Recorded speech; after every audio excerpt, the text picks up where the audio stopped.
This is Q13 News This Morning.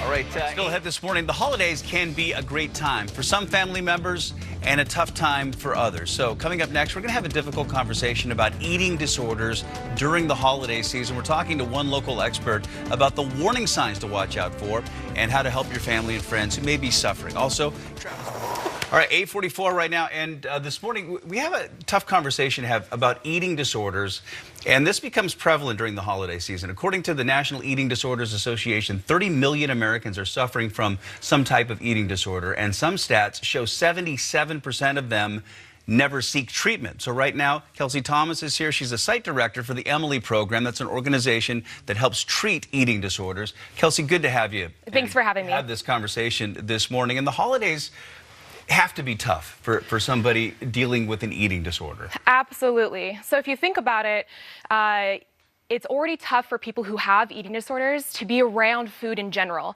And so when we take a holiday that is very food-centric, it just increases anxiety, increases stress, and becomes way more difficult. Okay, so what are some of the misconceptions that folks have about eating disorders? Yeah, what I actually like to focus on is the truths of eating disorders, what is true about them.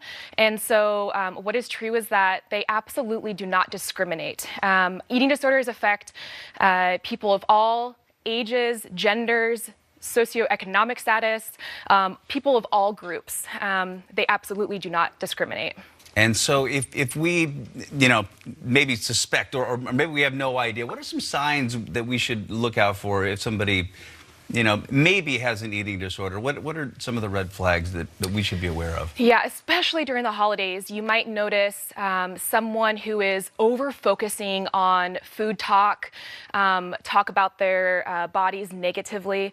You also might notice that somebody is avoiding food situations, making excuses to not be around the dinner table, or might even be acting differently, maybe doing some odd food behaviors, stuff like that. Okay, and so how could we be of help if one of our friends or family members seems to exhibit some of these signs?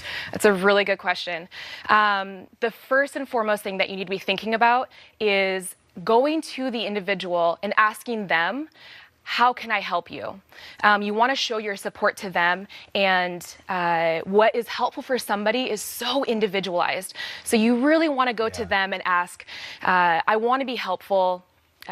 How can I support you? Yeah. If at that point they don't have any ideas, but they want support, then you can offer some ideas like, hey, let's go take a dog for a walk after the meal, or maybe I can sit next to you during the meal to help support you, or watch a movie after the meal to wind down a little bit. Yeah, and important probably to understand what the dynamic is in that relationship too, right? Because you don't want to overstep your bounds. You go talk to somebody else and say, hey, so-and-so was doing this, and what do you think that means, and da-da-da, and then it becomes a much bigger thing. And then it becomes stigmatizing for the person that may have a problem. Absolutely, yes, you are right on. Okay, so tell us about the Emily program. Yes, the Emily program.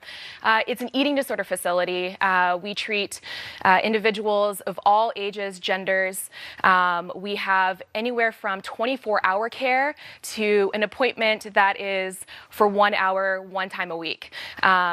And we provide, we as the staff members really know eating disorders from the inside out.